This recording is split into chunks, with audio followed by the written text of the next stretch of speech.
आपल्याला झाडं लावण्याशिवाय गत्यंतर पर्यायच नाही. नाही. आपण प्रत्येकाने कमीत कमी 10 फळ झाडं ही लावायची म्हणजे लावायचीच.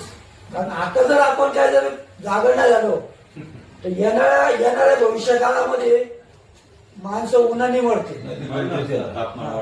तापमान गरजेचे आहे. तर त्याच्यामुळं ना ती झाडं लावायची. त्याला तुझ्याकडे यायचं कारण असं आहे की वृक्ष संवर्धन समितीचे अध्यक्ष आहे तू.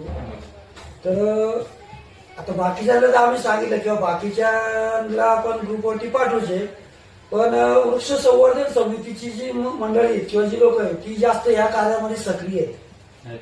कारण त्यांना सांगितलं त्यांच्याकडून कामं पटकन होतील. बाकीचे लोक कसं आहे, बाकीचे कामं त्यांना काय म्हणजे असं त्यांना किती सांगितलं ते लावतील असं नाही. आवड आहे ती जास्त. पण वृक्ष संवर्धन समितीमध्ये याच्या संदर्भातली लोक जास्त आहेत.